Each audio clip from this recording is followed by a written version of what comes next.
sudah banyak di. Assalamualaikum warahmatullahi wabarakatuh. Ibu, bapak, hadirin pemuda-pemudi sebangsa setanah air dimanapun kalian berada. Dari video tersebut, Aiman memberikan pertanyaan yang sangat mudah sekali. Jika khilafah tegak di Indonesia, apakah Pancasila akan hilang atau tidak? Namun sayang, pertanyaan yang sangat mudah ini malah dijawab muter-muter. Kayak si Anies Baswedan, Mas Bro. Muter-muter, bola kusut. Ini membuktikan bahwa memang benar. Jika khilafah tegak di Indonesia, maka Pancasila akan hilang. Jika khilafah tegak di Indonesia, maka kebinekaan akan hilang. Jika khilafah tegak di Indonesia, maka nasionalisme akan hilang. Jika khilafah tegak di Indonesia, maka UUD 1945 akan hilang.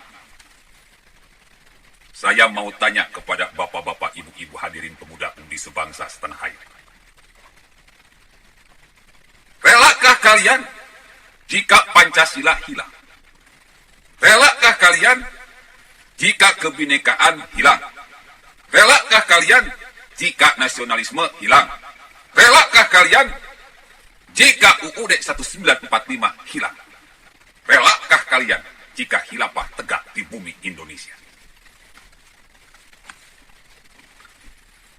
Ibu, bapak, hadirin pemuda-pemudi sebangsa setanah air. Pancasila itu adalah sebuah ideologi.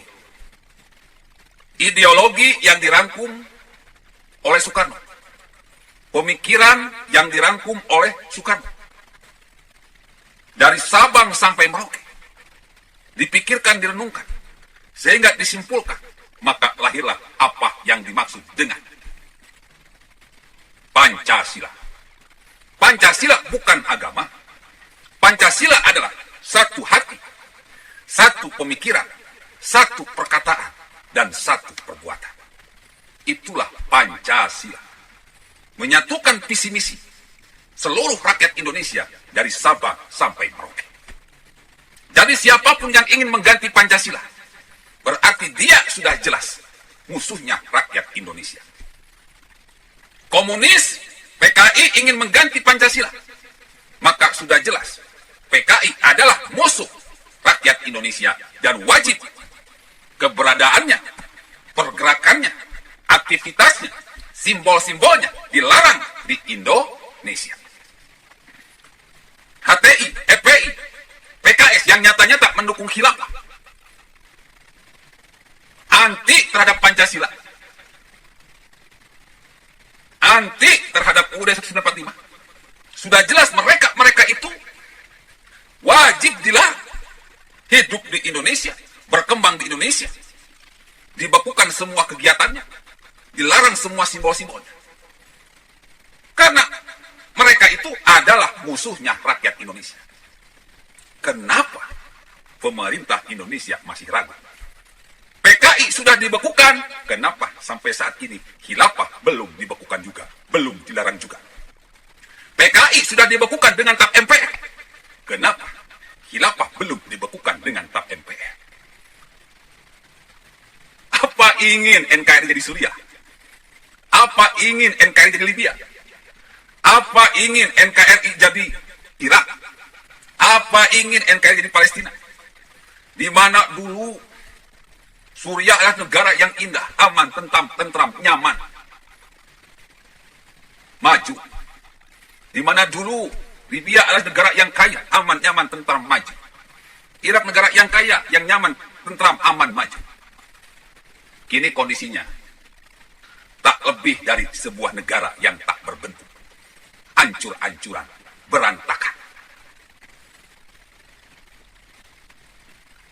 Kita tidak ingin Indonesia seperti itu.